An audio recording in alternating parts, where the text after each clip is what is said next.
we are going to get started and turn my burner on about medium. I'm going to add,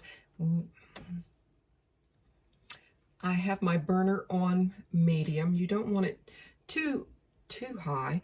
I'm going to add a half a cup of Jack Daniel's whiskey, or as I refer to it as Jack Black. One small, very well chopped onion. Use whatever it is that you have. And 4 cloves of minced garlic. And I'm going to get this started cooking, and I'm going to cook this about 7 minutes. You don't want to cook it too hard, but you do want your onion to get cooked before we start adding the other ingredients. So y'all give me about 7 minutes or so, and we'll be right back. My timer is getting ready to go off at 7 minutes, roughly 7 minutes. And here's where we are. Maybe one day I'll get my camera angles to where y'all can actually watch a little bit better. But I'm going to turn this down just a little bit. I have just some ketchup here. I'm going to add just all of my ketchup. And y'all know I'm going to put all of the ingredients list in the description box below. But a little bit of ketchup. And there we go. And some molasses. Now, if y'all have an aversion to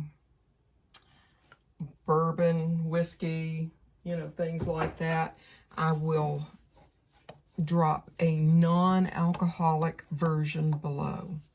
But this is what I use when I'm making my pulled pork, and I will use absolutely every bit of this because I make a big pulled pork and I cook it overnight. Of course, this year for the 4th of July, I'm going to cook it overnight, and then the next morning when I get up, all I have to do is take my pork out, shred it, pull my pork, and place it back in the slow cooker with this recipe, and that's how I serve my pulled pork.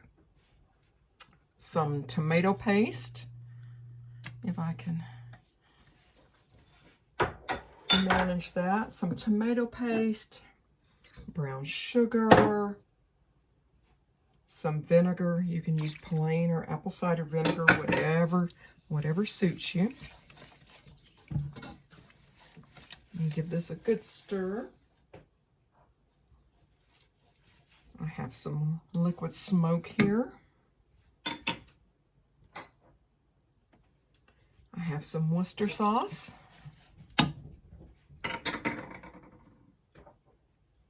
A little bit of salt and pepper.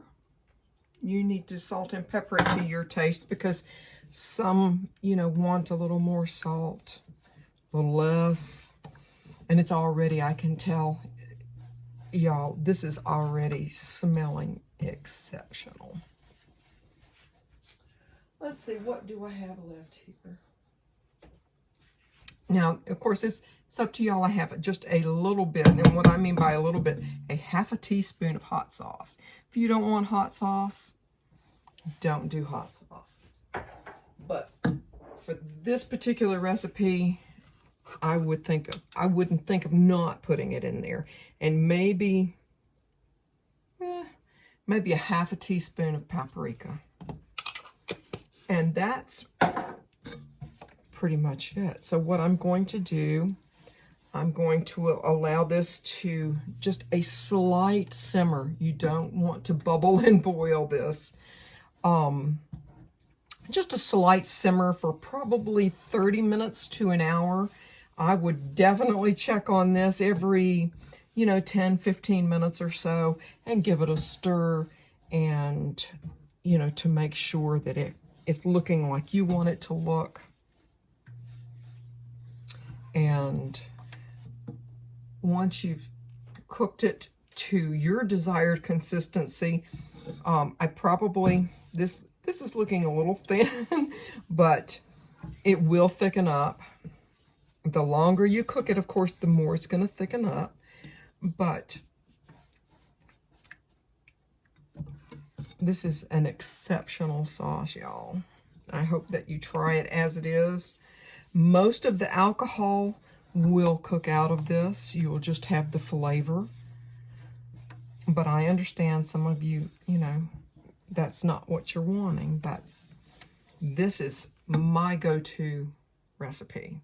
So we're going to let this cook for probably for the next hour while I'm doing a little bit here and there, and we'll check back on this in just a little bit.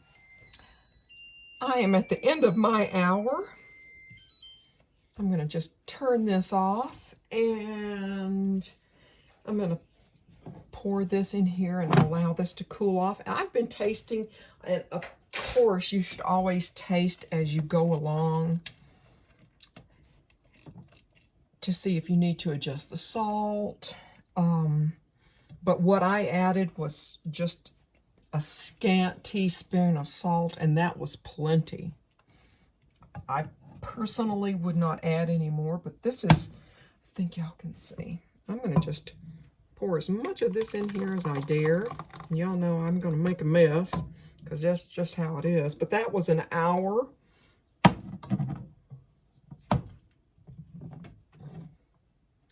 And I'm going to allow this to cool off. Well, probably a good while. You know, a couple hours, and see where we are. But I can tell you, I've tasted this throughout the last hour, a little bit here and there. And oh my goodness, this has wonderful, wonderful flavor. And I think one of the wonderful things about this particular recipe is that you know exactly what's going in there. I mean, as much as you possibly can. Now, I can tell you, I'm not going to start making my own tomato sauce. I probably could if I wanted to invest a lot of land for tomato plants, but at this point, I'm just not there. But there we are. Oh my goodness. This is delicious.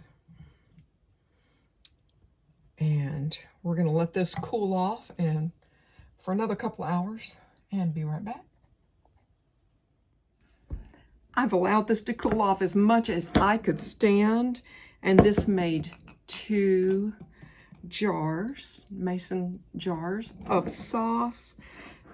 This is about 24 ounces, but we're going to open one up here.